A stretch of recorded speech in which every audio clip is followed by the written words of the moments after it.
میرے آقا علیہ السلام فرماتے ہیں امین وہ لوگ ہیں، یعنی امانت دار وہ لوگ ہیں جو غسل جنابت صحیح طور پہ کرتے ہیں اور جلدی کرتے ہیں۔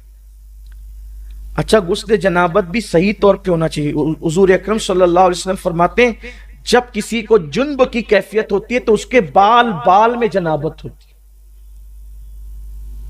اگر ایک بال بھی حالت جنابت میں دھلنے سے رہ گیا تو پاکی نہ ہو۔ لوگ تو دھڑا دھڑ پانی ڈال، بدن پہ پانی بہانے کا نام غسل نہیں ہے۔ ناک کی نرم ہڈی تک پانی چڑھانا، غرغرہ کر کے حلق تک پانی پہنچانا اگر روزے میں نہیں ہے تو، اور اس کے بعد اس انداز سے بدن پر پانی بہانا کہ ہر بال سے کم 3 قطرے پانی بہہ جائے، یہ ضروری ہوتا ہے۔ فرض غسل بہت احتیاط سے ہونا چاہیے ورنہ غسل باقی رہے گا۔ کچھ لوگ تو بس بدن پہ 3 4 بچوں کے باپ ہو گئے لیکن غسل کرنا سیکھ ہی نہیں سکے۔ کیا نماز ہوگی اور کیا عبادت ہوگی اور کیا تلاوت ہوگی، کتنا بڑا المیہ ہے۔ تو اس لیے میرے آقا علیہ السلام نے فرمایا کہ اگر تم یہ چاہتے ہو کہ گناہوں سے پاک ہو کے قیامت کے دن اللہ سے ملاقات کرو تو غسل جنابت اچھی طرح سے کیا کرو۔ حضور اسلام نے کہا کہ اچھی طرح سے کیا کرو، اس لیے غسل جنابت اچھی طرح سے کرنے کی عادت ڈالیں۔ ناک کے بال بڑھ جایا کریں تو اس کو کٹوا لیا کریں، اس لیے کہ اگر بال کٹوا لیتے ہیں تو غسل جنابت میں آسانی ہوتی ہے۔ اسی طریقے سے اگر کچھ کھائے ہیں دانت میں پھنس گیا ہے اور نکالا جا سکتا ہے تو وہ سارا حصہ دھلنا ہمارے لیے فرض ہے۔ غرغرہ کرنا چاہیے، اور غرغرہ کرنے میں شرماؤ مت کہ آواز آئے گی تو لوگ کیا کہیں گے، لوگوں کو چھوڑ دو، کون کیا کہے گا، حلق کے اندر پانی پہنچنا چاہیے۔ اسی لیے کافر کبھی پاک نہیں ہو پاتا،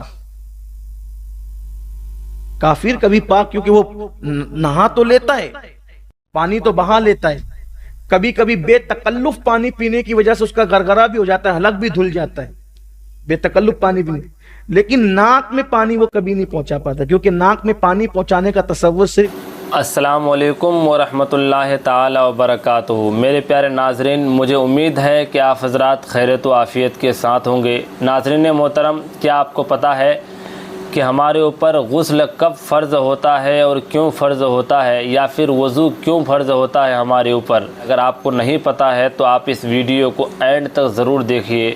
اس حوالے سے حضرت سید امین القادری صاحب قبلہ نے ایک بہت بڑا بیان دیا ہے۔ آئیے سب سے پہلے سید امین القادری صاحب کا یہ ویڈیو دیکھتے ہیں۔ اسی لیے کافر کبھی پاک نہیں ہو پاتا، کافر کبھی پاک، کیونکہ وہ نہا تو لیتا ہے، پانی تو بہا لیتا ہے، کبھی کبھی بے تکلف پانی پینے کی وجہ سے اس کا غرغرہ بھی ہو جاتا ہے، حلق بھی دھل جاتا ہے بے تکلف پانی پینے، لیکن ناک میں پانی وہ کبھی نہیں پہنچا پاتا، کیونکہ ناک میں پانی پہنچانے کا تصور صرف اسلام میں ہے۔ اس لیے کافر کبھی پاک نہیں ہو پاتا ہے غسل جنابت سے، کبھی پاک نہیں ہو پاتا۔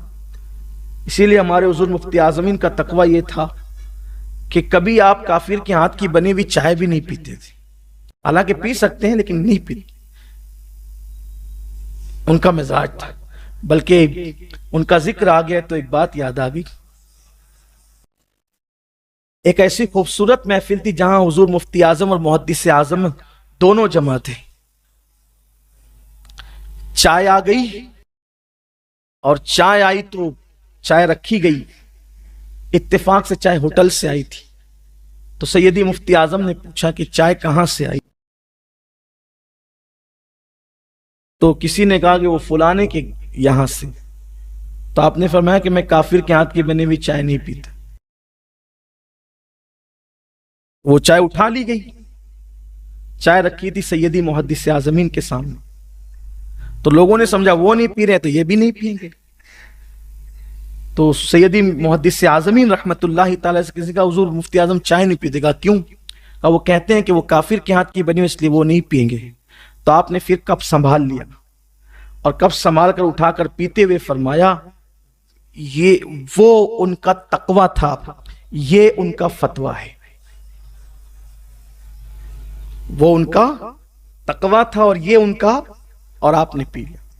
پی سکتے ہیں لیکن سیدی مفتی اعظمین رحمت اللہ تعالی علیہ نہیں پیا کرتے۔ اس سے یہ نہیں کہ اب جو پینے لگے تو آپ اس کو جو وہ ٹیڑھی نظر سے نہیں،